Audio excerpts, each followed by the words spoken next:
Hello guys, welcome back to the channel. In this video, we are going to talk about basic characteristics of computer network.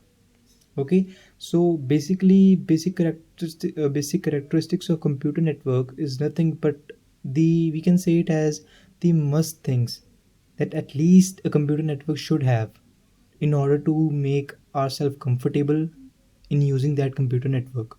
Okay, and there are four of these things. The first one is fault tolerance, then scalability, then quality of service, and at the end it is security. Okay, so at first we are going to cover fault tolerance. What fault tolerance basically is. Okay, now let me give you an example regarding what fault tolerance is. So suppose you went to your school, okay, and now you're coming back to your home. The route which you utilized in the morning is now under construction, and for some reason you are not able to use that road any further.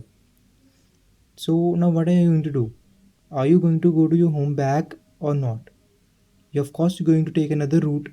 You're simply not going to stand over there because the route that you took earlier is not available anymore.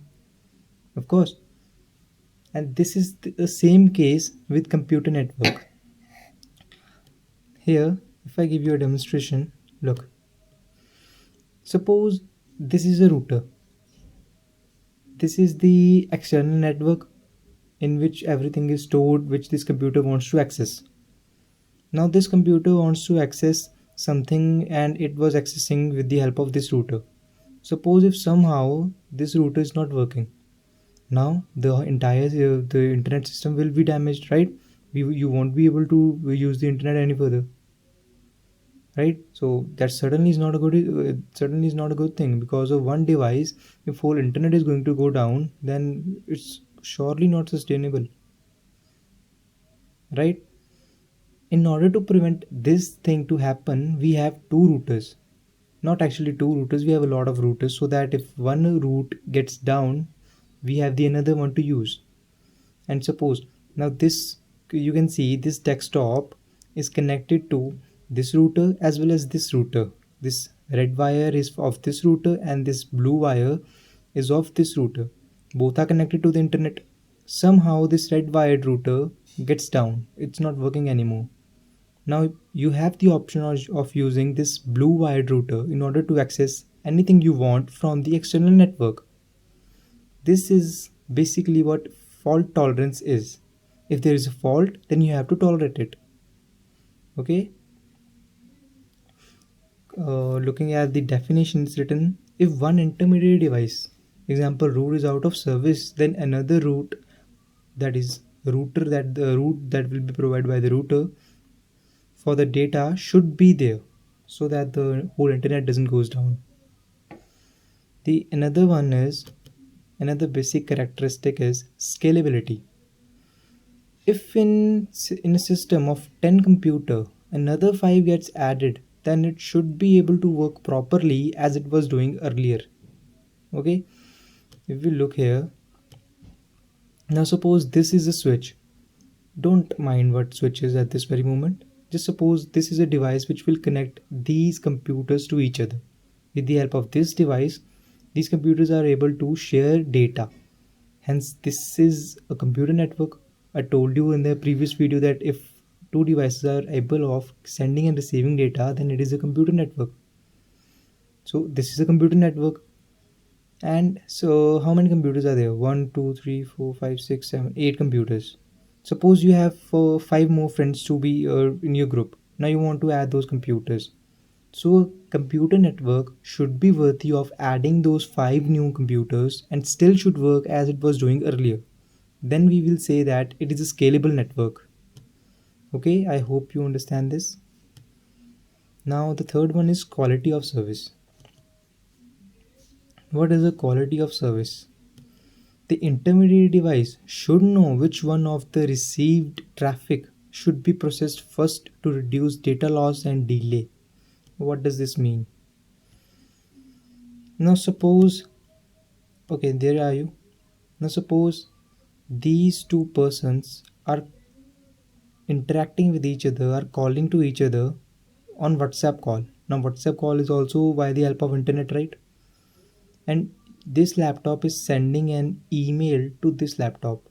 Suppose both of the datas, this laptop's email and this phone's audio data, received to this router at the same time.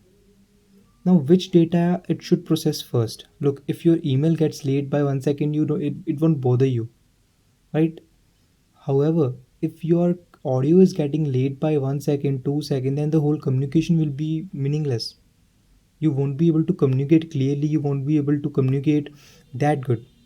So certainly this should be given the priority, that very at the very first you have to process this audio data first before processing this email data. And this sense of intelligence is known as quality of service, so that the system won't bother you. You will be able to communicate, your data won't be delayed. Okay, this was all about quality of service. Now coming further, we have security. Security basically states that the ability to prevent an outsider, unauthorized person from accessing your data. So basically, any unauthorized person, that means any person who is not authorized to use that network, doesn't have the access to that, cannot use, should not be able to use that network, should not be able to access your data. And this states preventing misuse, so that the person won't be able to misuse your data to cause you any harm with that data while misusing that data. Forgery, not able to copy that data. Then if that data is quite confidential, then it should be encrypted. Encrypted means kind of in making it in a format that only you will be able to understand. Suppose if there is a message A B C D, so encrypting it will be like, could be like, rather saying will be, it will be, could be like you are adding the eighth character from the first, like A, whatever would be it, you could just like second, even second character. So at the place of A it will be B, at the place of B it will be C, and this information will be only provided to you. So that could be encrypted like that, and this also should be in a computer network. Then we have, it should also not change or modify the data, that is provide integrity. Okay, the data shouldn't, obviously the data shouldn't be changed or modified, it should certainly maintain the integrity. Then furthermore, there is data communication. What data communication is, it's nothing new to you, it's simply the exchange of data between two nodes via some form of link transmission medium, example cable. Okay, this is basically data communication. Okay guys, so I guess this is it for today. Yes guys, so if you like the video, please make sure to like the video and subscribe the channel, cause the upcoming videos will be more informative regarding the further coming topics. Thank you guys, please make sure to subscribe the channel.